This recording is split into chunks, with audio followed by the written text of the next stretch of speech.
Okay. Hello, everyone. Welcome. Hopefully all y'all can see us okay. Kristen, can you hear me? I can hear you. Can you hear me? Yes, I can hear you. Wunderbar. So welcome everybody to Halloween at Fernway Collective. We are so excited to chat about the October Book Salon choice, which is The Trial of Lizzie Borden by Kara Robertson. Don't worry if you weren't able to read it. There's going to be spoilers, obviously, today. So just to let you know. All right. So for everybody who's joining us live here on YouTube, we've got I'll be keeping an eye on the chat. If anybody has any questions or anything that pops up, there might be a bit of a lag, but we are going to do our best between the two of us to make sure we get everybody's questions, comments, everything like that handled. So, Kristen, why don't you start off and introduce yourself? Hello. I'm Kristen Josball, and I am a board member at Fernway Collective, and I have known Randall for quite some time now with all of our spooky adventures, one of which we will indulge you with shortly. And I am a professor at Texas A&M at Galveston. I teach museum studies, folklore, all of the spooky things that we love so much. So it's perfect for today being Halloween. Yeah, it's Halloween. Happy Halloween. So excited. Welcome. I'm Randall Olyate. I am the founder and president of Fernway Collective, and I am a humanities, English, and mythology instructor. And so neither of us are lawyers. Let's just put that out there right now, even though we're discussing this like book about a trial. We're coming at it from the humanities, mythology, folklore perspective of what this case means in America. We're not really here to debate the legalities of the trial or the way they handled the evidence. I mean, we're going to debate those things, but we are not the experts on those things. No, we are not. We are not those experts. Absolutely not those experts. So we are so excited that people are here to join us. So let's get a move on. The Lizzie Borden case is a really interesting case, and the most significant thing about the case, in my mind, before I read this book, was obviously that the killer was never found. Spoiler alert. And it took place in 1892, which means that it was the first crime scene ever photographed in America. So the media coverage and the media frenzy surrounding this case is nothing like unlike anything previously seen here in America. The only other crime scene that had been officially photographed at this time were some of the Jack the Ripper scenes. And Kristen, correct me if I'm wrong, I don't know if all of his crime scenes were photographed or just a select few. I know But for a fact it was a select few. I don't know if it was all of them, but that was he started in 1888, so this was just a few years beforehand. So yeah, so that was, of course, across the pond over in England, and the Jack the Ripper murder trial, or the Jack the Ripper murders, were brought up several times throughout the Lizzie Borden case and the trials because of the ghastly nature of the murders. Can we say that? And speaking of the brutality and ghastly nature of the murders, they took place here in this home right behind me. This is where Lizzie Borden lived with her family, and it is now open as a bed and breakfast where you can walk through the house, get a nice little tour of the museum, the artifacts that they have there, and walk through the halls of where Lizzie and her family lived and go to where the murders themselves took place. And I'll be sharing a few more photos from this trip. Either Kristen or I took this photo. It was on my computer, so probably me. probably you. Doesn't matter. Probably. Um, and so Kristen and I today, we're going to talk about the trial, we're going to talk about the book, and we're going to talk about our experience going to the Lizzie Borden house. And that house is in Fall River, Massachusetts, just a little bit south of Boston. Depending on traffic, might take you a while to get there. So Kristen, is there anywhere you wanted to specifically start this conversation, or should we just dive right in? I think we should just dive right in. Let's do it. Let's do it. Elizabeth Borden. She was born July 19th, 1860, same birthday as my grandmother, coincidentally. And she lived until June 1927. So while we feel like this is something that happened in the like far off times of history, right? In the US concept of a really, really long time ago in history. This is something that was really this fairly recent, I would think. I mean, my grandma was born in 1926 and Lizzie Borden was still alive when my grandma was born. So we're not as far removed from this as we might like to think we are. So the murders happened in 1892 on a hot, hot summer day. And as much as we like to kind of, what's the word here I want to use? Like spookify our modern kind of obsession with true crime, right? We like to look at these cases and these situations as if they are puzzles to be solved instead of really as if they're real people who were actually brutally murdered. So we want to be as respectful as we can during this conversation. It is an exciting mystery, and the people who are involved in it are all long since deceased. But we are still going to do our best to speak respectfully of the dead, because everyone involved in this case is now dead. So just as a little disclaimer.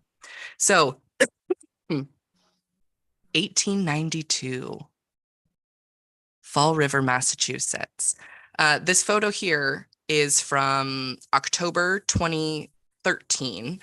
So a little bit different time of year, right? Of course, Kristen and I visited during October, the best time of year in the whole world currently. And so I mentioned that before I read this book, the thing that stood out to me the most about the trial is the fact that it was the first photographed and the murderer was never brought to justice. Kristen, what were the main standouts for you about this trial before reading Robertson's book? Before reading the book, the fact that it was a woman that was put on trial before this, right? Especially being in 1892, and the fact that she was in her 30s at the same time. Yeah, I have a lot of feelings after reading the book too. Well, that's a great segue. So how did your feelings change since reading the book? Like what really stuck out to you? Okay. So I loved the way that the book was able to give like the timeline of it and give all of the pieces from both sides. And correct me if I'm wrong, the author used, to the best of their ability, notes from the trial in order to create this. So I felt that the authenticity was really there, which I appreciated. And they even had, Lizzie's testimony and her sister Emma's testimony in there. And that was something that like I really wanted to highlight, because I have so many strong feelings about this murder. She did it. I'm saying okay. She did it. We're going to say it right now. All right. I am, because I have such strong convictions of, there's so many, all of the things, plot holes, timings, motives. And I liked that the book was able to give me those pieces that I had been missing. Like even when you and I went to the house, this book was able to give me more information that we didn't get just from, a docent telling us this walking through the museum, or staying in certain rooms of the bed and breakfast, or, eating at the table that was the makeshift morgue the next day. Stuff like that. We'll get there. Okay, so you think she did it? Oh yeah. I You was think she didn't? convinced. I was convinced that she did it too before reading this. No way. Oh, see, this is the first time that we've talked about this. I'm loving this juxtaposition. I totally think she still did it though. Okay, but reading over all the evidence and all of the court, like the court testimony, the documents, I still have questions. It's the blood. It's the blood. It's the blood that does it for me. Sketchy behaviors following the lack of blood, right? Because that's what you're talking about. Okay, so the Christina Ricci movie tried to address the concern about the blood spatter, right? Okay, I have a bone to pick when we call it blood spatter, because blood spatter is just one type of blood pattern, right? If we're talking about forensic analysis. So the pattern of blood and the crevices it would have had to get into all over Lizzie if she had attempted these murders, or if she had been the murderer. Right. I mean, there's no way. They didn't have indoor plumbing. How would she have cleaned herself off sufficiently in order to pass herself off to Bridget, the maid, to everybody? Right. And I know that in the Christina Ricci movie, they took care of this little plot hole by having her commit the murders naked. Which makes for great TV. Makes for great TV. But a 33-year-old spinster in Massachusetts with the windows open while anybody could come and see her committing these murders? Absolutely not. Absolutely not. She would have never stripped down like that. No. Agreed. I will say, when I say she did it, if she wasn't the one who was wielding the axe, she was a part of it. Okay. I can get behind that. She was a part of it. I don't know who her accomplice was, if she had said accomplice, because the whole burning of the dress bit, which I have lots of feelings on. Go for it. I have a lot of feelings on that too. I have a lot of feelings on this. So she was acquitted, right? Okay, so let's establish a timeline here, right? The morning of the murders, 1892. The whole family is reeling because everybody's been sick from some sketchy mutton stew and some sketchy milk. And there are rumors going around. And part of these rumors may have been, are traced back to Lizzie speaking to her friends. Let me just phrase it that way. So Lizzie seems like she's going around town, and I'll admit it's suspicious as F. She's going around town saying, oh no, I've been so sick. Oh no, I'm worried about my family. Oh no, what if something happens soon? And we have evidence of her saying these things to her close friends, like the night before, leading up to and including the night before the murders. And the attempt to purchase prussic acid. And the attempt to purchase poison at the apothecary down the street. Which she had never done before. She had never done it, but she did have a new sealskin cape that she wanted to seal the edges of with the acid. Okay, it's August. Why are you doing anything to a sealskin cape in August? But according to this book, the testimony of the pharmacist was called into question, and he could not say beyond a shadow of a doubt that it was actually Lizzie who came in and asked for that, because there were several other people visiting other apothecaries around town that had asked for similar substances. But if one were to poison their family, this is likely how they would do it, right? It's accessible, it's odorless, it's colorless, and it's easy. But she was unable to obtain it. So how do you go? I'm sorry. We're just going to throw out the book. This is getting personal, I think. How do you go from carefully and methodically planning out this murder to then like a murder by poison, which most forensic behavioral analysis will agree.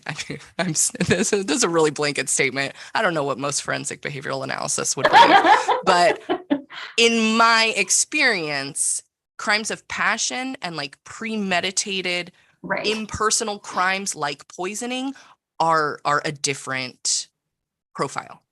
Absolutely. Right. So Absolutely. And yes, it's not common that someone will go, oh, well, I was just gonna slip something in your drink, but I found this hatchet, so let me just whack away, right? go at it. Right. I will say though that I think that, and if it was Lizzie who was the one trying to procure prussic acid for the sealskin cape, which then they later proved that prussic acid isn't the acid that you would use to treat a sealskin cape. So that was interesting testimony, but that it just showed potential intent, right? It's all speculation. I know It's this all much, right? speculation. Right? Showing intent. And I think that if that is the case, and it actually was Lizzie, she tried to procure the acid and they were like, nope, sorry. I don't necessarily think that like the next week she was planning, okay, this is the day that it's going to happen. I think that Abby said something, Lizzie got on her high horse and she was like, that's it, I've had it. And she snapped. Okay. Okay. So Like it you was so already you're like in she'd been support. festering about it. And then something Nice word choice. triggered Mm-hmm. today. And she was triggered. And then she was like, the girlfriend's got to go. Girlfriend's gotta go. So there were several. Okay. We got away from the timeline and we started arguing I about know we the did. case. Oh, gosh darn it. Apologies to everybody. We have a lot of feelings about this. So 1892, everyone is upset and a little sick. And something to note, in this house, they have no indoor plumbing. Indoor plumbing was common at this time, especially for somebody of status and wealth like the Borden family. But Andrew Borden was a notorious penny pincher, which is part of building him up and building this case against Lizzie, right? That he kind of kept them at a standard of living that was below what he could afford. And that was unusual in town at this time. So in the morning, everyone's just not doing really well. Abby, the stepmother, and Andrew, the father, eat breakfast together, presumably. Abby goes and starts doing her domestic duties. Andrew leaves the house and walks about town to check on some of his business interests, essentially. Bridget is the servant. How do we classify her? The maid? The live-in housekeeper? Yeah. That they called Maggie, but that's a whole other conversation. So her name's Bridget. They called her Maggie because their last housekeeper was named Maggie and they didn't want to have to learn a new name. That's a whole other, conversation. Absolutely. So Bridget is around the house. She's washing the windows today, inside and outside. So she's going in and out of the house. This back area, it's like right over here. right in the back here, there's the little like back garage barn type area, and she's like lugging buckets of water and soap in and out of just the whole area. So the likelihood that an intruder would have been able to perfectly time all of their creeping amidst this activity is slim to none. I see your face. Lizzie has an older sister, Emma. She was not at the house at this time. Lizzie and Emma are both in their 30s and both still living at home in the late 1800s. So they are at this time already considered spinsters. Are they younger than Kristen and I? Yes, they are both younger than Kristen and I at this time. Absolutely. So Emma's not home. Bridget is told that Abby went out. Last she heard, Abby was making the beds and doing her domestic duties inside the house while Bridget's washing the windows. Lizzie says, oh no, she got a note from a sick friend. She bounced.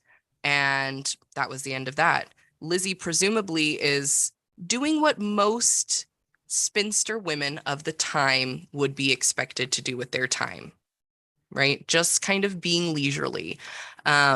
She eats a few pears in the backyard. She goes to look for some lead to make some fishing sinkers and to do this and to do that.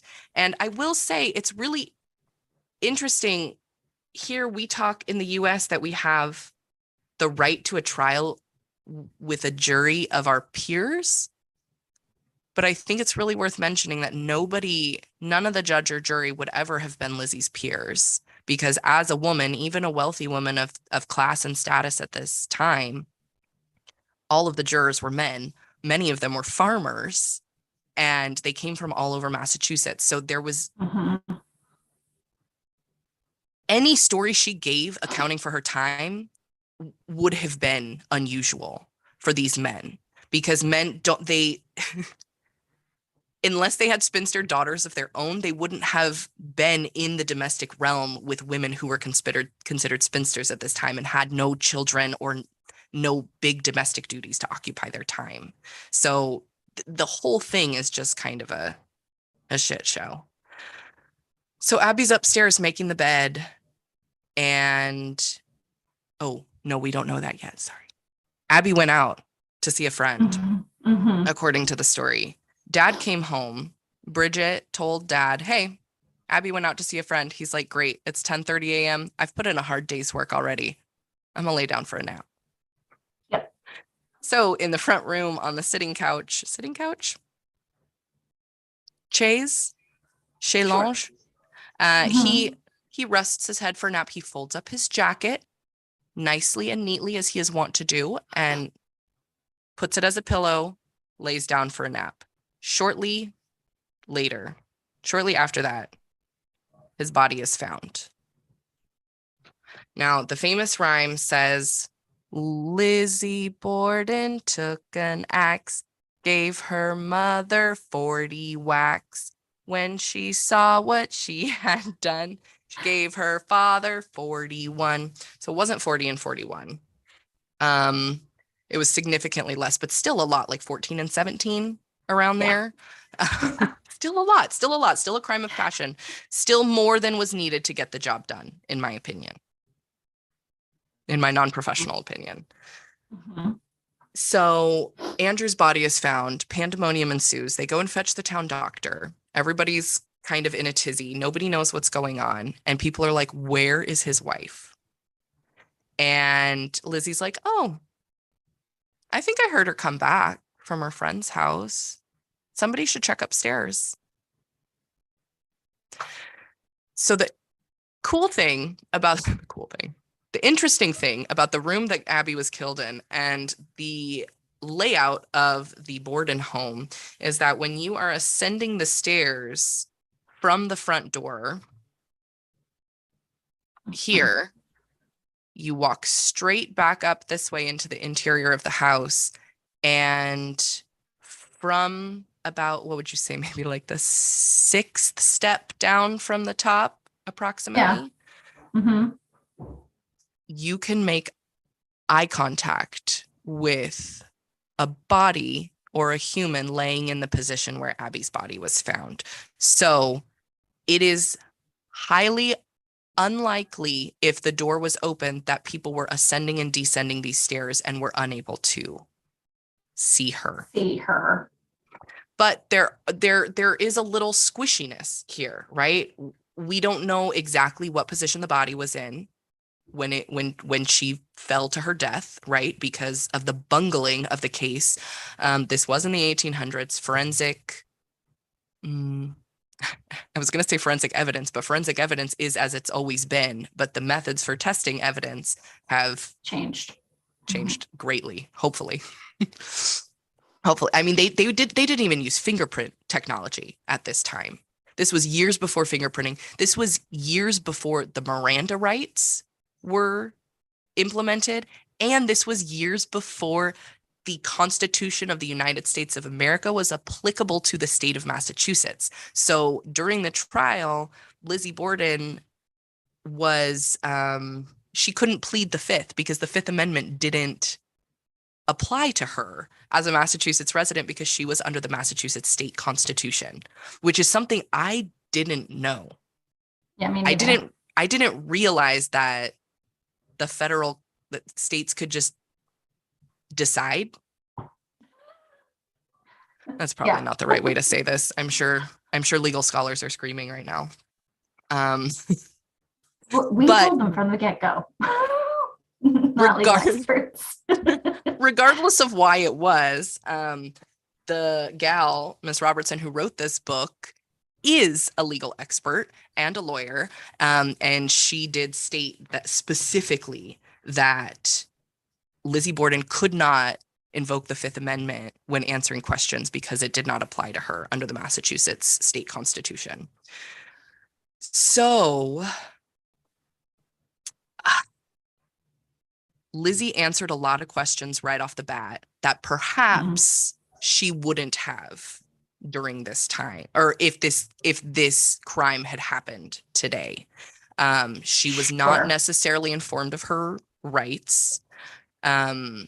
This whole thing was a media circus, and I personally think that she was acquitted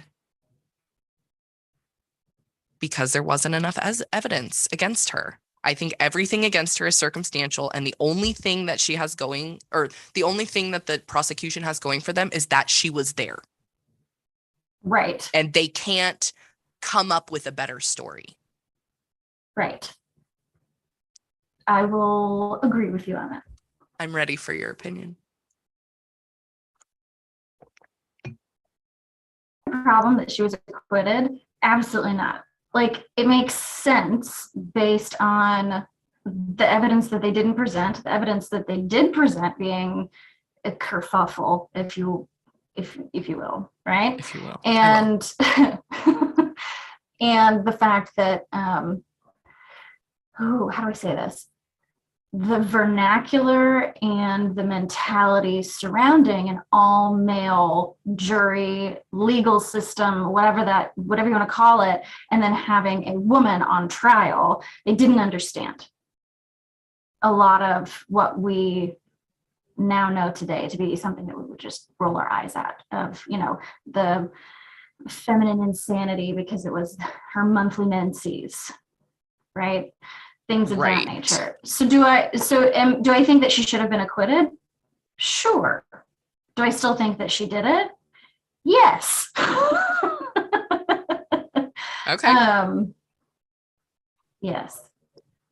I think it's really interesting to see the difference between the language used to describe women and non-English descent folks in America at the time. Here on page 127, someone noted the presence of, quote, 2 or 3 very pretty girls, end quote, but complained that, quote, a large majority were vinegar-faced, sharp-nosed, lean-visaged, and extremely spare. I don't even know what half of that means, I'm going to be honest with you. But it doesn't sound good.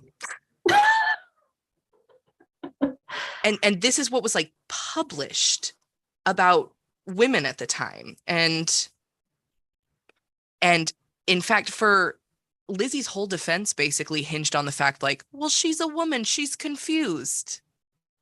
You can't expect her to know the story.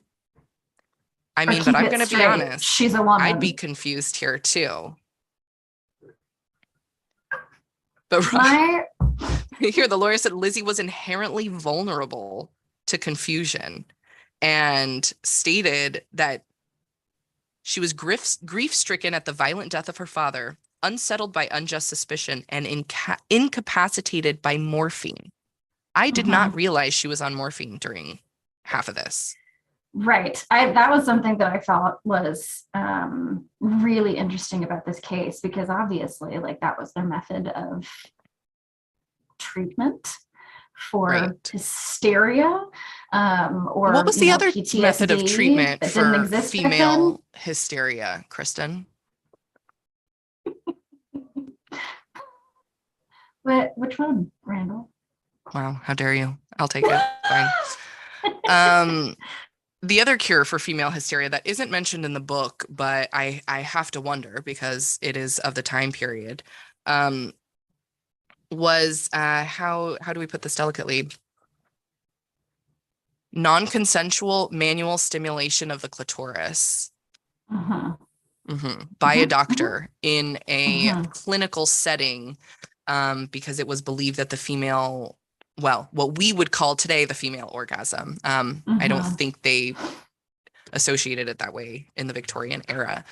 Um, and I'm not claiming that this was done to Lizzie. I actually have no idea, but my knowledge of treatments at the time would lead me to believe that this was at least a possibility or was at least brought up in a treatment plan for a hysterical woman, um, which is absolutely terrible. And here on page 159, we have a nice quote. Borden's inconsistent testimony was proof she was a woman, not proof she was a murderer. So the public perception of Lizzie goes back and forth and up and down in all of the ways that I can't really even keep track of here with this media Mhm. circus. Like this was full tabloid blitz. Like there was the Boston Globe printed that Lizzie's dad, Andrew, issued an ultimatum telling Lizzie, you could make your own choice and do it tonight. Either let us know what his name is or take the door on Saturday. And when you go fishing, fish for some other place to live. Who knows Because that he said that? they said that her secret was that she was pregnant and her father knew and was threatening to kick her out. And that's why these murders happened. Yeah, I think that's total bullshit. Well, yeah, absolutely. But what's interesting is that the Globe printed this. They didn't fact check it because they were worried that other newspapers were going to get the scoop before they could go to print. And so they just printed it without They fact ran with checking it. any of it. And it was a full troll move. It was like somebody who Mhm. was trolling the reporter and was like, yeah, oh, yeah, I'm working on the case, and just handed him just a big steaming pile of garbage that they immediately ran with and took to print and then had to print a retraction and an apology. And this made the public, I think, fall in love with Lizzie Borden. They were like, wow, look at the treatment and the lies and the way she is Mhm. being like, Portrayed, the way look at she's what's being being done to her. treated. We need to Yes. protect her as a victim and we need to stand up Right. for her against all of this. And she's a knight. She volunteers for the church and she's white and she's wealthy. And there's no way a woman could do this because that's what the trial really was about, right? Not whether Lizzie did it or not, but whether a Right. woman of her wealth and Right. class and status was capable of such a thing. She was capable. Okay. Yeah. We live in 2022 now, right? We believe that women are Right. just as capable as men. And Killing if we people. Yes. just as Sorry. capable. Uh, so Andrew Borden's body was found. Abby Borden's body was upstairs. She was making the bed when she was um, Attacked. hatcheted down. Mhm. And they believe forensically that the assailant must have stood on top of her body, kind of like straddling over her. Oh, I guess you can't see my legs straddling her hoop skirts as she lay on the Mhm. floor. But then Andrew's body was really obvious because it was on the settee. That's the word I was looking for in the Oh, front that's room. me. So here you can see Us. Right. us and how it would look. So this is us trying to recreate the scene. And at the Lizzie Borden house currently, where you can go and stay, they have it furnished with period specific antiques. So please note that this is not the actual couch that Andrew Borden was found on, but it was a couch very similar to this. So you can see Kristen there holding a fake hatchet. Well, not the real murder Real weapon, hatchet, but it's not the the real murder hatchet, weapon. but it's Right. similar. And there's me lying on the couch where Andrew Borden's body was found. So Kristen's stance here is aligned with the forensic evidence of the day, believing that Lizzie or whoever the attacker was standing behind. I know you saw that slip. Was standing Mhm. behind Andrew Borden as he was schnoozing on the couch and was able to get him like that. So the way that the wounds were on the skulls, Which, by the way, the book mentioned the way that the skulls were prepared for the trial. The skulls were brought into the trial and used to stick the hatchet in and paraded around the courtroom. Like, this was full spectacle, absolute spectacle. Like, this is what folklore and mythology is made of. There's a reason Mhm. this case has stuck with us for so long. And it's not just because there are photographs of the murder scene. There have been thousands of murders that have been photographed since then that are essentially lost to history. But this was just fascinating. So they took the skulls, and after the funeral, after the procession even went to the cemetery and like lowered Andrew and Abby's bodies into the grave. And then everybody left, and the Ridiculous. bodies, well, but the bodies got loaded back up for their Right. autopsies and everything. And they were decapitated Beheaded. post-mortem. Mhm. Mhm. Mm-hmm. Trigger warning. They were decapitated post-mortem, and their heads were cleaned so the skulls could be brought in as evidence, and the hatchet marks on the skulls could be matched up.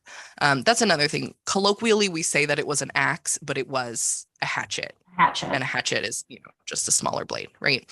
So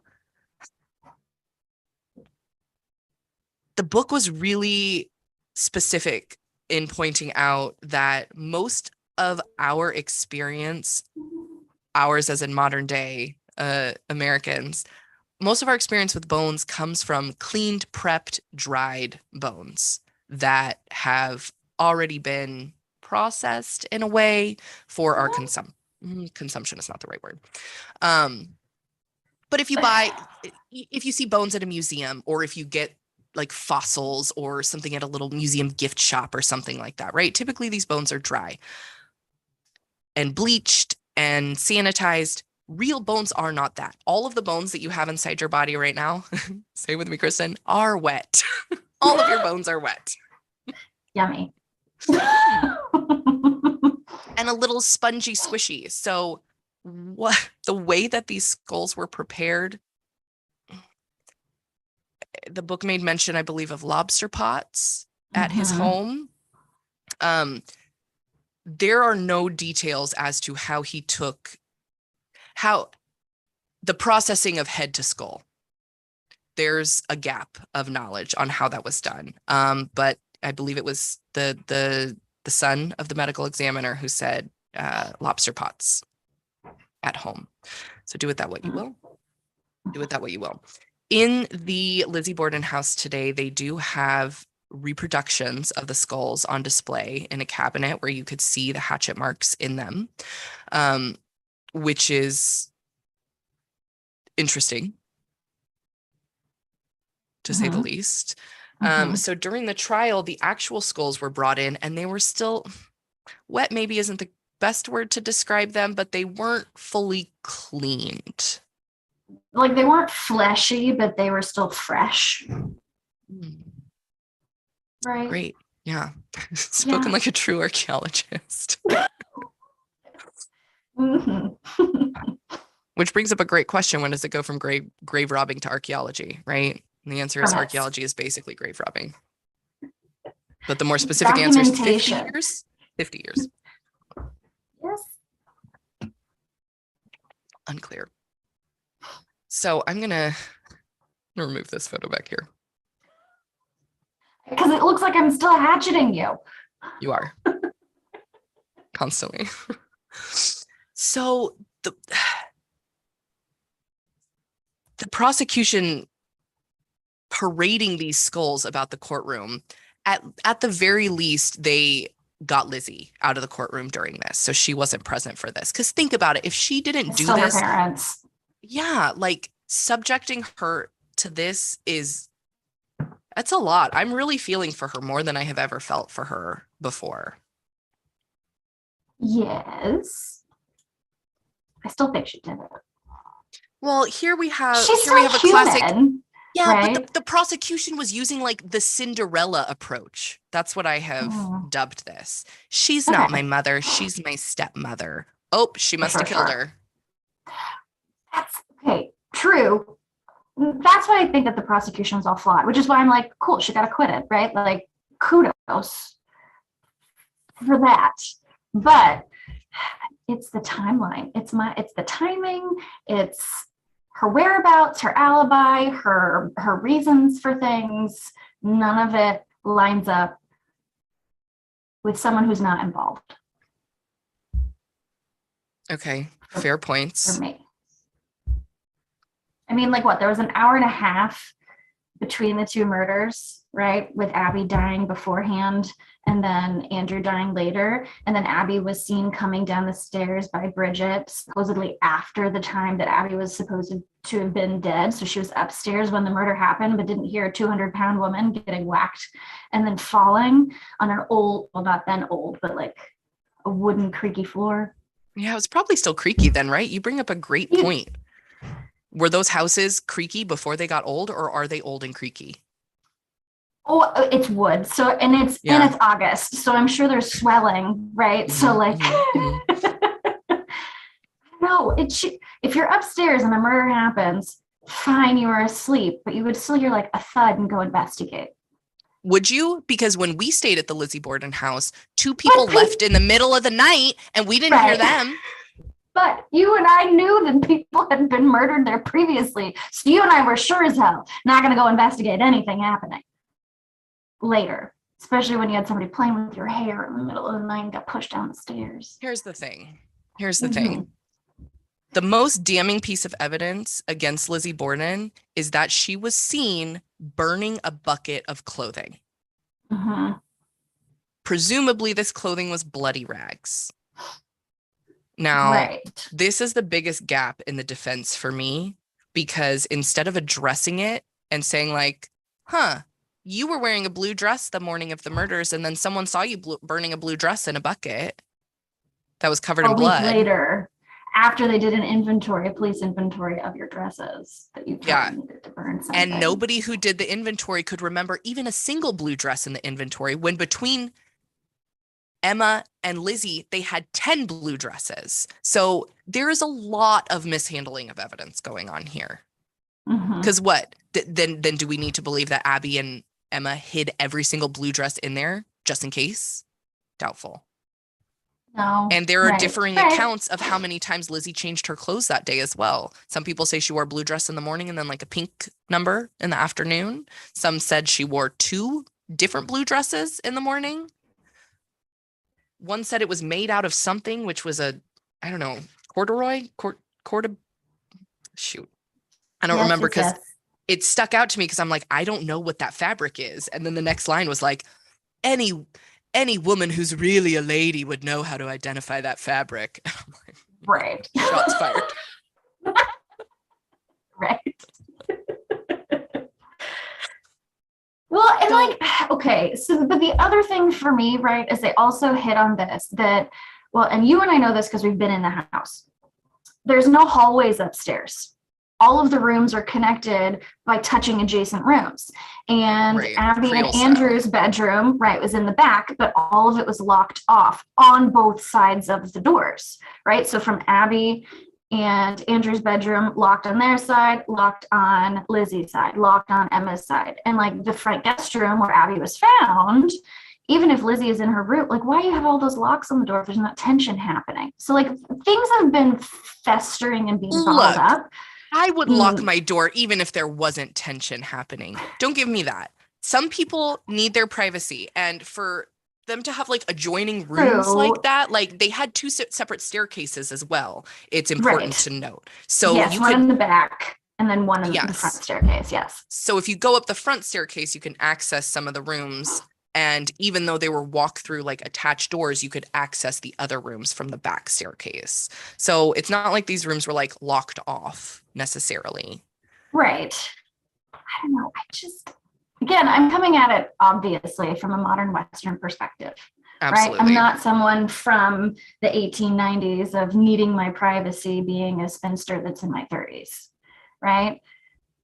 I would think a It's spinster like, in her 30s would really need some privacy. Because where could you go aside true. from the doctor coming in to Church. cure your hysteria? Like, Oh, sure, sure, where are you sure. getting it Right, right, from? right. You know what I mean? Yeah, Like, that's there's a fair. reason for Lizzie to have a locked door. She's an adult human woman with adult human woman needs, living with her dad and her stepmom in a fairly oppressive situation, right? Somebody, I heard this somewhere several months ago that people of color and marginalized communities were treated as animals in the US, while white women were treated as furniture, Mhm, right? Like, or decor. So mhm. definitely different, um, and definitely both less than the white men in the room, right? So we're talking about Lizzie Borden, who had general privilege, like a lot of privilege during this time. But the fact remains she was still a woman and was treated as such.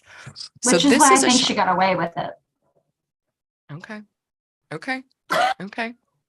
Sticking I to can my see guns you. on this one. I know. I'm glad. I'm glad. I really thought she did it before too. And now I'm just, there are too Even if many you, holes. I have reasonable doubt. I have reasonable doubt. And you okay. know what? Well, which is I am a why, jury of Lizzie's peers because I am in my mid 30s and unmarried. Mhm. Yeah. So there it is. Reasonable doubt. Which is why I was like, I'm glad she got acquitted because there wasn't sufficient evidence. But did she do it? Okay, but that's a different question though, right? Like, True, which is why I liked this book so much because it was the right. trial of Lizzie Borden. And I think it did a phenomenal job of saying, like, that's why she was acquitted. All Uh-huh. of the blundering, like, so that's why I really like this book. But if I go back to that house, I'm not singing that song again because I don't want to get whacked in the middle of the night. I just don't I'm not convinced. I'm not convinced at all that she did it. I don't just have reasonable doubt. I don't know what else could have happened, but for this human and this time and place, I don't think she did it. So this is a shot behind me in this of the cellar where Lizzie Borden supposedly burned the bloody dress or the bloody rags. Now, when this situation came up in court, and also like when the investigators were there, and it happened because this happened after the whole house was already investigated and after like everything had been cleared and everything. Um, but the book mentioned that she was speaking to her friend like up at the top of the stairs, and her friend did not descend into the cellar with her to burn the rags. And Right. the implication was that the best friend was like, "You better not do that." And Lizzie's like, "Devil may care." Mm-hmm. And she burned them. And the explanation given in the cellar right here, the explanation given as to why she burned them was like, it was lady time. It was lady business. And in the official court record, it's like her monthly illness was believed to have ended by Wednesday. And they like, that was it. They like didn't address it. They were like, oh, lady things? Uh-oh. Just such like a male perspective, like okay, I take it at face value. Ugh. I better not talk about this menstruation in case my wiener falls off. Like that's the official. But This this is basin outrageous. has such a A face about it. mhm. So if you see kind of here's one eye, here's another eye, here's a nose, and here's the mouth, right? Some people say like it doesn't look like this if you're just looking at it. But if you turn all Right. the lights off in the cellar and take a picture with your flash, this It looks face like appears. So, I mean, obviously, right, as humans, we have a tendency to pick up patterns where perhaps there is just randomness. It's an evolutionary technique that we as humans have adapted. Um, but I don't know. I don't know if this proves the haunting of it that a face appears where she burned her bloody rags. I mean, it's a pretty cool little piece of it all. mhm. I mean, I don't know if it's Lizzie's face, right? Like if you put a picture next to it, there's resemblance, right? Because our mind wants us to Mhm. think that. And I think that's why I like it so much, because whether or not it is, it doesn't matter, because it's given off that it is, right? Or Right. it's perceived that it is. It's the legacy and the legend associated with it, right? Well, and that's the beauty of folklore and mythology. Like the the truth is out there, but the truth doesn't matter. Right? Right. It It's doesn't. if we are living as if these things are true, that's what matters. And it's the Mm-hmm. effect of the story, not necessarily the veracity of the story itself. So I think this is a really great opportunity for us to talk about legend tripping and what that Okay. is. So would you like to take that one? Hmm. Legend tripping. In what aspect are we talking about legend tripping? So just, I guess, in all of the aspects. So legend tripping, like if we had gone to this house and didn't know anything about it, would we have still had the same experiences that we had? Gotcha. So, legend tripping, for all of you who are unfamiliar with the term, is the idea that when we go to a place where there is some sort of folklore or legend surrounding the place, like a bridge where a great accident happened, and if you sit on that bridge at midnight, then you could hear the screams of the children as the bus fell over, whatever, in the Right. storm. Right. Right. So if you know the story, you're going to that place expecting to have that experience, and the expectation of that experience will impact your reality, right? It will Mm-hmm. cause you to Mm-hmm. have an experience that aligns with your expectations, as opposed to just a genuine hands-off actual um actual supernatural experience.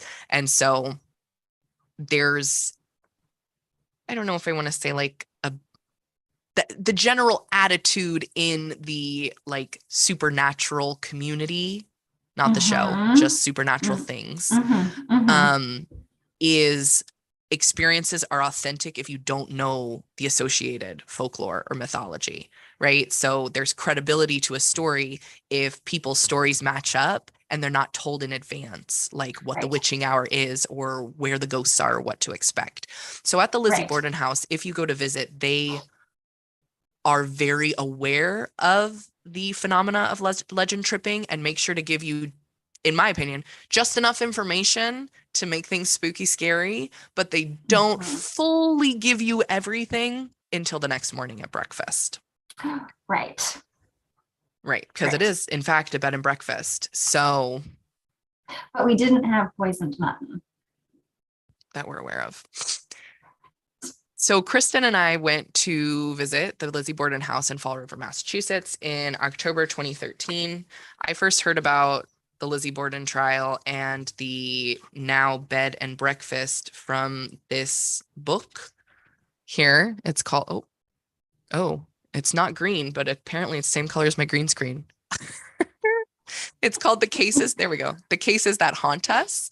Um, Unexplained cases. And in the back, I had this when I was like 8 or 9 years old. And in this book, they talk about the Lizzie Borden case, and they talk about how um, it's a bed and breakfast now. So it was like my dream since I was a little kid to like go and stay at the Lizzie Borden bed and breakfast and learn Boy, about it. did we. Boy, did we. So I was lucky enough to meet this wonderful lady here, Kristen, in 2012, and convinced her to come, wow, just in October 2013 with me to stay at the Lizzie Borden house in October. We called months in advance and we reserved the room that Abby Borden's body was found in to sleep overnight in. Mhm. I didn't realize until we pulled up and got there that that was probably a bad idea. I was so excited. I couldn't believe it. I couldn't believe my luck. Wow. A weekend in October and the murder room is available? There's no way. There's no way, right? So Kristen and I had a kind of rough time getting there. We were really stuck in Boston Oh. traffic. There was a lot going on. It was overwhelming to say the least. And Mhm. we were running behind schedule. We had spent the past few days in Salem. Um, we decided that day to drive from Salem to New Hampshire for lunch, up to Maine for a beer tasting, and then all the way down to Fall River to our reservation at the Lizzie Borden house.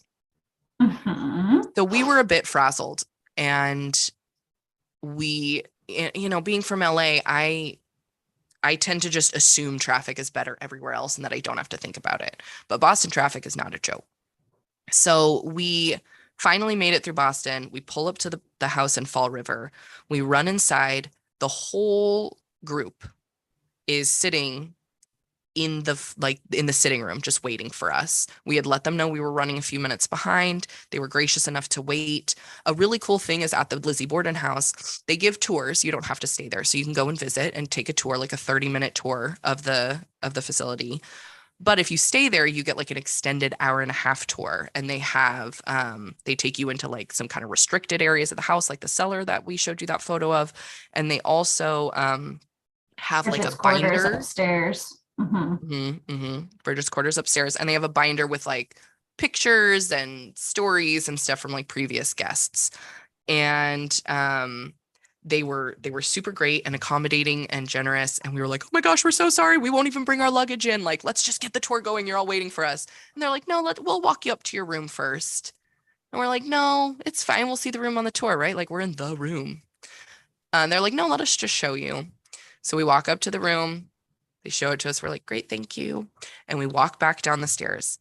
And as we're walking down the stairs, I notice this fun little sign above my head, like on, I don't think landing's the right word, but like on the ceiling above the staircase. The overhang. Yeah. Overhang. Thank you. And it says like, watch your step, don't lose your head, or something silly like that, with like a silly like 90s clip art graphic of like, whoa, like don't lose your head. And it kind of made me smile as I'm walking down the stairs. And I'm behind you walking down the stairs. Yeah. Why don't you tell us from your point of view?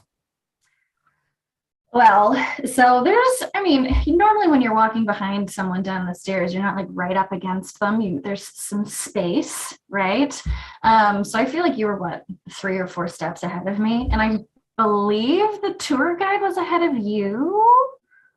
Correct me if I'm wrong. Or had she already like descended? It doesn't matter. I remember you vividly, where you were walking down the stairs and then all of a sudden it's like your feet flew out from under you and you just start falling down the stairs. And I'm just like, what just happened? I forgot this story. That was a little embarrassing. That was not me.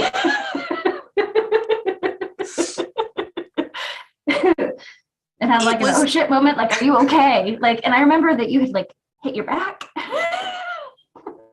Yeah, it was actively not a great situation. I don't know what happened. I had just gotten my boots resoled. They had great tread on them. Like, they weren't wet from being outside. It wasn't currently raining. Like, all of the variables that could have existed. Like, I wasn't drinking, like nothing, absolutely nothing. We were just walking down the stairs and we weren't as frazzled anymore because we were like, okay, we're here. Everything's good. Everyone's waiting.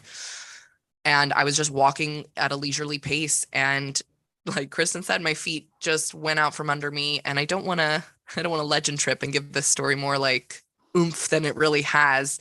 But I fell down the stairs and it was like kind of like a curved staircase a little bit. Mm-hmm. And I hit my elbow repeatedly into the wall as I slid down, and the stairs hit my back on the way down to where I had like bruises on my back in a couple lines Mm-hmm. for the rest of the trip. And I remember just sliding like into the front room, like, like a cartoon to where everybody was waiting for us. We're like, we're the ones you've been waiting for. Let's go. We're here. And when that happened, the folks who ran the bed and breakfast like kind of looked at each other, and then we're like, okay, let's just keep going. And so we got a tour of the facility. We saw the reproductions of the skulls. They have great artifacts. The place is set up as a bed and breakfast, but also as a museum. And they have a mixture of original and reproductions. For their artifacts that you could see. Like I mentioned, they have reproductions of the skulls of Abby and Andrew. and they have just a ton of stuff. So they walked us through, they told us some stories, and they they told us about the Ouija board, Yes. that they had in the sitting room there, that a couple had Mhm. like stolen, and it mysteriously showed up in the mail afterwards. They're like, get this cursed thing away from us. We can't believe we tried to like take this. Like with a note that said, please make it stop. Make it stop. Mhm. I Don't mean, steal is that a haunted credible story, objects. or is it just like a really good, like, Yes. right? Like I mean, it's folklore, right? It's encouraging a specific set of behavior. Mhm. I mean, I'm not ever going to steal a Ouija board from a haunted location. That that you're just asking for it at that point, 100% asking for it. right? But Ouija board aside, so that was like on display. They told us it had been stolen and returned, so like don't even think about it. Um, and they put on the movie made in the 70s starring Elizabeth Montgomery from Bewitched as Lizzie Borden. And then they promptly left us there. Locked They were us like, in. keys on the counter or keys on the mantle if anybody needs to run to their car or do anything. Otherwise we're locking the door and we'll see you in the morning. And we're like, excuse me? What? You're just gonna leave us in this house with these artifacts and ghosts? And there were what, 10 of us probably, all Approximately. in each of the rooms, whatever. Yeah. Mm-hmm. Because I think like at full occupancy. Occupancy. Yeah. So there was a group of about 10 of us. We had never met any of the other folks before. All adults, I believe. And another thing that we failed to mention is that the costumes from this 70s made for TV movie about Lizzie Borden were donated to the Lizzie Borden house. And when we were there, I don't know if they're still up, but when we were there, were randomly placed around the house on On mannequins, on mannequins. headless mannequins. So just it really it really contributed to this like whole atmosphere of legend tripping, right? We've got a haunted Ouija board, we've got an hour and a half tour of extended tour of the grounds. We are in a house full of strangers locked in. We It's autumn, it's October in Massachusetts. Um Mhm. I had mysteriously fallen and was a little bit shaken and confused and had visible bruises already from my time there. Like the whole effect was just kind of um a little it lent towards supernatural experiences, right? And so they said, "Okay, we're locking it up. Um Someone will be staying in it was the little house back here. I believe it maybe was the barn or perhaps Mhm. a newer building on the property, but it was on the property. And they're like, if you scream loud enough, like we'll come and get you. We're like, great. Mhm. Okay. It's fabulous. So they put on this creepy movie with that creepy sing-song jump rope rhyme that I sang earlier about Lizzie Borden By that I won't sing again. children, By and kids were children singing it. in Yeah. verse, and they're like, it's like a jump rope rhyme. And it's like really unsettling music in the background of it. And so we're like, what the hell is going on? Eventually, everybody kind of makes their way out of the sitting room up to their rooms, and it's just Kristen and I. And Kristen and I at this time were both college students. Uh-huh. We had so much homework to do. I mean, we're in New England. We spent a few days in Salem. We're doing everything spooky scary. And we're the day after this, we're driving to Providence, Rhode Island for the American Folklore Society annual conference. Mhm. Mhm. Um, so we've got a lot of work to do. We're both undergrads, and No so masters. We're both working on our masters. Yeah. Right. no. I Oh, was. we did. Mhm. We were in our first semesters of grad school. Grad You're school. right. You're Mhm. right. We had just gotten our bachelor's. Holy cow. Okay. Okay, yeah. We graduated with our bachelor's that year and we were starting grad school. Mhm. So I can't believe I'm gonna say this for real. So we sit down and doing our work. And you also have to say that we were sitting in sitting chairs. We weren't like on a couch or anything like that. We weren't on a couch. There was a couch in the room, but we were sitting separately, and there was a massive plant obstructing view of each other. That is true. We were both we knew we were there, but yeah. We were both sitting like facing the television, but we couldn't see each other. We could like see each other's feet, but we were kind of, I mean, we were road tripping. We were together all the time, and we both had to like really focus on work. So we were actually trying to get some work done and focus on our papers. In a haunted house from in a haunted house in October. So with this movie playing in the background that's just totally creepy and 70s and weird. And so talk about legend tripping, the Lizzie Borden docents had told us that there were a few different ways that ghosts or like made themselves known. Yeah. Materialize in the home. And there you go. Those, I mean, they showed us pictures of like orbs in some of the rooms, right? The classic photo full of orbs.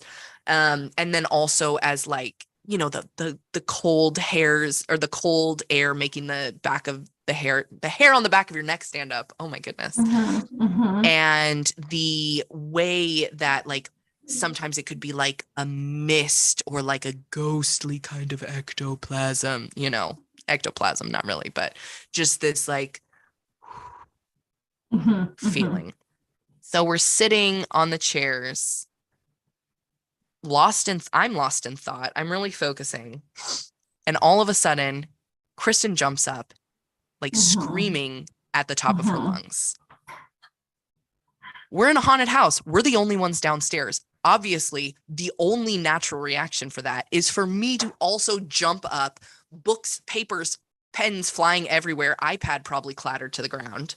Right. Also screaming, and we both run out of the room. And we're like, what's going on? Right. Freaking out. What's going on? And then I'm like, oh my God, Kristen, like what happened? And then what did you say? So I was on my iPad prior to screaming, and I see, like, I'm reading like journal articles and doing discussion posts and things of that nature, and I see like this mist that just like creeped behind my iPad, and I was like, nope, I'm out, not doing this. Nope.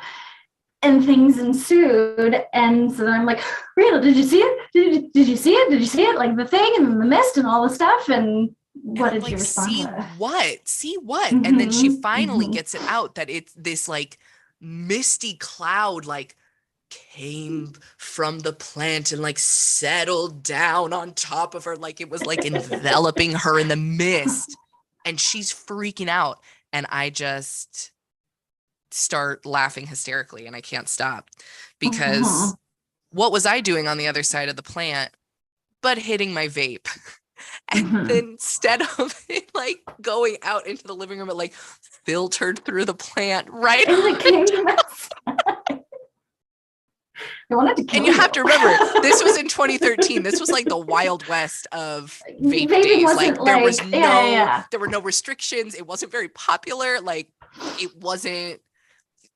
there weren't really rules or restrictions around it. So, and it's not like today where like you can smell it, right? Like it was just like this mist that came out of nowhere, and I didn't see it coming, and like that just set the tone for the evening to come. Yeah, so let that be a lesson, right? When our brain is expecting to be scared or expecting to see something, like, right, we find that pattern and we categorize it into a way that makes sense for the situation that we're currently in. And the best situation that made sense for Kristen at that time was ghosts. Obviously. But if that had happened to her when we were sitting in my living room or outside or literally anywhere else, but in the middle of a haunted house in the middle of the night, like it probably would have been a much different scenario. So that pretty much hit us. We're like, okay, this is it. Like we need to go to sleep. We're past the point, but it brought a lot of levity, right? We went to sleep not as scared. And it was nice to feel to feel that like we had some sort of like control, or Experience or whatever. that, Yeah. yeah, that like we had debunked something or whatever. So we go up to our bedroom, and of course there is indoor plumbing now, y'all. But we still have like a little Victorian like washing station with a little pitcher and a bowl, and that was very cute. And of course we had a ridiculous headless mannequin wearing period specific Victorian Like dress looking over in my our shoulder room. while I was sleeping. In Yeah, our I room. remember that. Mhm. So our brains primed to think this way, and then catching those things out of the corner of our eye, like we were pretty jumpy the whole time we were there. I mean, understandably so, right? They really set the stage for us. And then do you remember they had these like weird door stops there that were like Mhm. these creepy cats that were really Mhm. heavy? Um, Like so cast iron. yeah. Yeah. So we had to like lug these like cats out of the way to be able to close the door to get a little bit of privacy. And we find ourselves standing in there with our luggage, and we're looking at the bed, and it's like a queen bed. And Kristen's like, well, I get this side. And I'm like, no, you can't have this side. Her body was found on the other side. I don't want that side. And she's like, this was your idea. You get that side. And I was Yep. so like, the way that my brain shifted when we went to that house, and like learning their story and hearing about like the gruesome reality of the murders, like that was a really significant kind of piece for me, personally, in recognizing like the way that we approach dark tourism and what we focus on, right? We focus on the sensationalist nature of the case. We focus on the murderer themselves, but we don't really focus on the victims or their stories or what those last moments for them could have been like. Um, and all of that really kind of like hit me while I was there. It felt disrespectful to walk over the floorboards where her body was found. Um, And they still have and the pictures hanging over the bed of the crime scene photos. exactly, yes. While the house is not furnished with the same furniture that was there during the murders, of course, it is furnished with period specific antiques.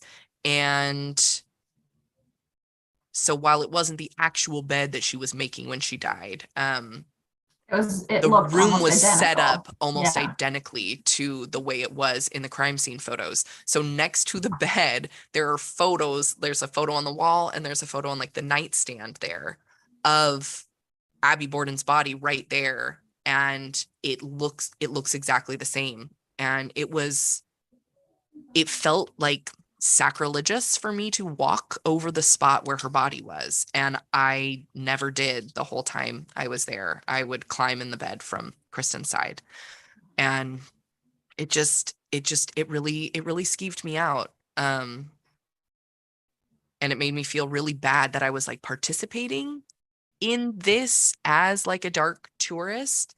Someone Um, profiting off of her death. Yeah. yeah, I mean, it's run like by the Historic Society, and it's a complicated issue, right? Like there are things that attract us in death. Death is scary and it's attractive in ways, right? Look at us. Today is Halloween, and the day when that barrier between the living and the dead is a little hazier and a little more penetrable than Mhm. it typically is. And death is the great unknown to us as humans. So it makes sense why we would be attracted to it, why we would be interested in it.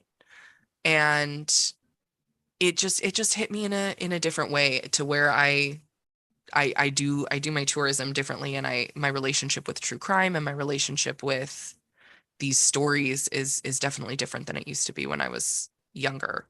Um, so I really felt, I guess you could say, Abby's presence in that room, and I felt like it was something I needed to be respectful of. So we wash up, we brush our teeth, we go to bed, and we are so lucky. I mean, I'm sure I snore quite a bit, but Kristen doesn't really snore, so it's lucky for me to travel with her. It's really easy to travel with her. and she fell asleep first, and Yeah, I did. I I'm not staying awake. I plugged my iPad in at the foot of the bed. I don't know where the heck my phone was, but there wasn't. Anyone who's been in a historic house can attest there are no convenient outlets in historic homes. So it was like across the room, and I plugged my iPad in so I could see it at the foot of the bed. I crawled in bed and finally went to sleep. And at this point in time, my hair was really long. It was red, dark red, same. And it was like I sleep with it fanned out kind of on my pillow because I don't like it on my neck, or I did at the time. Now I sleep with a satin scrunchie because I do my curly hair. Yes, very fancy. But at the time, I had it just up on the pillow. And I woke up at some point. I'm not going to say what point for a spoiler for anybody who wants to go to the house themselves. But I woke up at one point and felt like my hair was just being stroked gently while it was laying on the pillow. It wasn't me. And it was not on the side that Kristen was sleeping on this side of me, and the edge of the bed where Abby's body was found was on this side of me, and that was the side that I was getting the hair stroking. And it was terrifying. I felt like I was frozen. I felt like I couldn't open my eyes. Well, I felt like I shouldn't open my eyes because my fear was that if I opened my eyes, then I would see what was happening, and then if the ghost knew that I knew they were there, then like Uh-huh. there would be a situation, and I didn't know what to do, and I just lay there for what felt like hours. And when I didn't feel like it wasn't, it was terrifying, but it didn't feel like a malicious intent, I guess is the best way to say that. It didn't feel like there was any malicious intent. And when I finally felt it, like I didn't feel like it was happening anymore, I crawled to the end of the bed, I grabbed my iPad, and I looked at what time it was, and it was 45 minutes past the hour. And I was like, okay, like I just took a note of what time it was, and somehow I managed to go back to sleep at some point. Chris and I woke up in the morning, we went downstairs for breakfast, and the docents, the hosts, were like, they looked at me and they were like, we want to know what happened to you last night. And I was like, what? And they were like, well, you know, when you fell down the stairs earlier, we didn't want to say anything to you. Um, but Lizzie Borden like also had like a dark kind of reddish hair like you Mhm. do.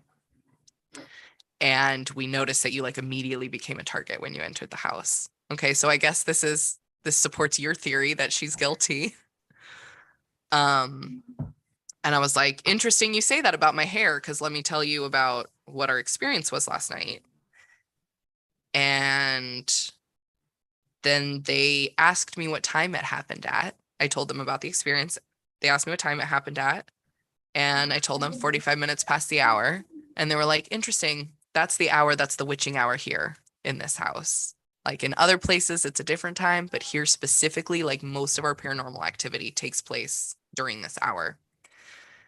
And I was like, are you implying that this started at the top of the hour and continued for 45 minutes? Horrifying, absolutely horrifying.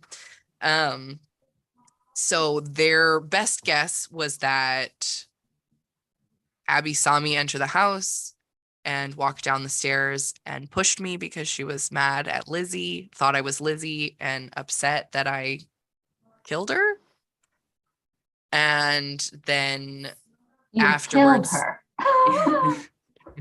afterwards in the middle of the night was more like nurturing and motherly and Motherly. apologetic, um and behaving in some like Mother Gothel sense about my hair. And um but it was I mean, regardless of whether it was real or not, right? Was it a dream? Perhaps. Nobody can tell, right? And that's the best part of any scary story. That's the best part of a ghost story. That's the best part of an Edgar Allan Poe story. It's that the narrator is unreliable, and Kristen and I were absolutely unreliable narrators this night. You don't think we were? No, I I'm was. agreeing with you. We were Okay. like, no, absolutely not. Like, totally not reliable whatsoever. Yeah, we weren't intoxicated in any way No. by any substances, but Mm, we mm. we were The frazzled, we experience were was off put, intoxicating. we were Yeah. expecting a haunted house, we scared the crap out of ourselves before we went to sleep unknowingly, right? Like our brains were primed to have an experience that defies logic. And But then what happened to the people that were in the room next to us? the people who were in the room next to us mysteriously vanished in the middle of the night. They I mean, their left. car was gone. They left. But they left. But like, They left. why would you leave in the middle of the night? They didn't have plans to leave in the middle of the night. They were signed up for breakfast the next morning, to get breakfast the next morning. They didn't tell us anything about it. They just up and left in the middle of the night, packed up and left. So we don't know what they saw or heard, but I think it's important to note that we did not hear them leaving the house that night. And correct me if I'm wrong, were they not staying in Lizzie's room? It was one of the sisters, but It I was don't one of the remember sisters' which. rooms. Yeah, and they were attached. Mm-hmm. No, maybe. I mean, I don't remember. It's one of those things where I was like, they left, something happened. I don't remember. I do remember they were the ones that were sharing a bathroom with us, like on the same floor Correct. as us. So I was confused. I was surprised we didn't hear anything, especially when I was lying awake for a long time after the witching hour. Mm-hmm. Very uncomfortable. So is the Lizzie Borden house haunted? Who can say? Do I personally believe? I've never had a dream like that before or since, but I've also never stayed in the Lizzie Borden house before or since. So I don't know. I don't know. Bigger supernatural experts than us have tried to answer that question, and I don't, which is what keeps the mystery alive, right? The murderer was never caught. We don't know. I think it's really important for us to say Lizzie Borden and her sister Emma lived out the remainder of their lives in the small town In of Fall the River, house. Massachusetts. They stayed in that house for a few years, and then they moved to another house in a 5-minute walk away, Right. something like that. But Very Fall close. River until In Fall River. So they lived and died as spinsters, and Lizzie was out and about walking and doing business and trying to be involved in the church of the town that half of them believed that she was responsible for these grisly murders. Mm-hmm. So I'm going to go on record. I'm going to double down. I'm going to say I don't think that Lizzie did it. And I think that she chose a really hard road after the sensation of this trial. I mean, if it were me, I don't know. I think I would have wanted to just disappear and change my name and live my life in relative anonymity in a new town. Maybe, yeah, that's fair. I feel like maybe she wanted to prove to the people that like she was acquitted, so she doesn't need to hide. Like she's supposed to be in Fall River. That's a very Scandinavian way of looking at it. What do you expect? I mean, whether or not she was proud that she got away with it, or if she was like, I didn't do it, and the justice system proved that I didn't do it, I think that she was very stoic in nature, and that probably goes along with her like a projection of herself, I think. And I think that's why she stayed. I mean, also it's her home. She didn't know anything else. Yeah, like you and I were like, we'd go somewhere. Yeah, I think that's a really good point. While she there were several privileges afforded to her in her life, being of wealth and class and status, and being white. Um, I mean, she could have like gone, well, maybe she wasn't very smart. I don't know. I was going to say she could have gone and been a governess somewhere. That was like a job that was available to women of Was her. she maternal? I don't know. Not that I'm aware of. She, she did it. She got away She was with never it, and she described was as proud of being herself. very maternal. Well, then she should be proud of herself because this trial was a nightmare, a joke. And I think like I think maybe that's why she stayed. And this is again just my personal opinion, where she's like, I did it. I'm not going to tell anybody I did it. I got away with it. These cops are idiots. They totally ruined the whole thing. They don't like, I feel like she was this, perhaps like criminal mastermind is a really strong word, because I feel like, again, these were crimes of passion. Maybe she just snapped and something was triggered. But I think that she was able, like, I don't know. It was like a perfect storm of everything else going wrong that allowed her to be acquitted. Because they could have, like, even if she didn't do it, they could have said, like, no, you're the murderer. If, because I don't know, it's the timing of it. The timing of the dress, the timing between the murders, eating pears. That's your alibi, going to a barn to eat some pears and getting the weights for fishing that you haven't done in 5 years. But she was supposed to be on a girls' trip.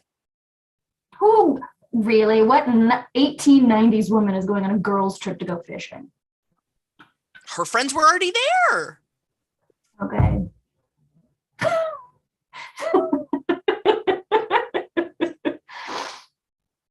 I don't know. I think they built a good case both for and against her guilt in the trial, right? I mean, but if I was a juror, I wouldn't be comfortable saying that she did it beyond the shadow of a reasonable doubt. There's a lot of doubt here. And I think so, yeah. It's the mess that gets me the most, right? Like, if you're supposedly hatcheting somebody to death, essentially almost 40 blows between two people, and you don't have a speck of blood on you, seen almost immediately after, we think, right? Because Lizzie was the one who alerted people that Andrew was dead. So, and this isn't a Dexter situation where she's able to like drape the whole kill room and herself. Now, right? Like, how, like, just a comedic standpoint, how ridiculous would it be if she was like your Halloween costume ghost, or just like a sheet with two eye holes, and she just hatchets somebody, and then that's what she was burning later? Like, come on. I mean, because, right, like, 14 and 17 blows, that is absolutely a crime of passion. So for some stranger to come off like on the street and then wait an hour and a half to kill both people, but not Lizzie, who's also in the house, and not Bridget, who's also in the house, like, who had the opportunity? Who else would have had the motive? I mean, her motive, they just kept saying that they didn't have to prove her motive, which is fine. But there was a lot of tension in that house, and I just feel that something was festering and boiling, and somebody snapped. There was. And I think at the end of the day, this comes down to like the trial came down to like, what's a woman's worth? What's her value? Where does her credibility lie? Is she married or unmarried? Right. And like Lizzie had a lot more privilege and credibility afforded to her than someone like Bridget, who we previously mentioned was referred to as the previous maid's name. Right. And also like all of the things that said Lizzie could have done it made it look like Bridget could have done it as well, right? Like, could this have been done by a woman? And I mean, and essentially it was like just lucky that Bridget was talking to the neighbor over the fence. That was her alibi. during the time. Like if that hadn't have happened, I'm sure this would have been a totally different case. I don't think that Lizzie would have been looked at all. And I think that it would have been Bridget who was on trial, and she probably would have been found guilty. Because she was also was she an Irish immigrant? So like that was also frowned upon in society as being somebody who wasn't credible, somebody who wasn't right. You know. And the book made sure to mention that one of the men on the jury was like a trustworthy Irishman. Mm-hmm. So there was definitely a lot of prejudice at this time. That's a really great point. Another thing we really didn't bring up, and we really don't have time to bring it up, but I just wanted to mention it. There was a suggestion that it could have been an escaped gorilla that came and did it. Yes. A la Murders in Rue Morgue. And I don't know how many gorillas one attack with a weapon, right? Usually if you're mauled by a gorilla, you're beaten to death or your body is snapped in half. I'm gonna take a stance to say that was probably a racially motivated remark. 100%. And I also feel like we can't log off without acknowledging that the entire Borden family had slop pails up in their rooms for their overnight bathroom use. And that was a big part of this case, is talking about like walking up and down those stairs with slop pails and emptying the slop pails out. And prior to this, I thought a slop pail was what you fed pigs with, and just the whole. So I guess I'm saying if Lizzie did it, I get it, because they had money to put a toilet in upstairs, and instead she's carrying buckets of feces up and down those stairs. Well, I guess more down than up, hopefully. And also on this financial tension with, Abby's stepmom, I don't remember, but it was Abby's family that Andrew decided to buy the house so that her family didn't get evicted. And then both Lizzie and Emma were like, we're your blood and we don't get anything from this. And then Andrew was like, yes, fine, you have property. But there was still tension at that point, which is when they did the shift of calling her mother to then Mrs. Borden. So I think money was a big factor. If that was the motive, I think people have been killed for less. People have killed for less. I think that's a great point to end on. She did it. I appreciate everyone joining us on this Halloween lunch for us to chat about one of our favorite cases, one of the biggest mysteries that still is enduring in the American psyche today. And if you have any questions or comments, or let us know whether you think she did it or not. I'm always interested, and I don't feel comfortable staking my reputation on the fact that she didn't do it, but I do feel comfortable staking my reputation on enough reasonable doubt. Yeah, absolutely. She still did it, but there's enough reasonable doubt. Well, maybe if one day we can actually see all of the notes and all of the transcripts that have been kept under lock and key, there's some suggestion that there are locked files, right, that are still locked with Lizzie's secrets, full of Lizzie's secrets, and will continue to be locked, citing attorney-client privilege. Attorney-client privilege. Thank you. Confidentiality rules. So I don't know. Did she do it?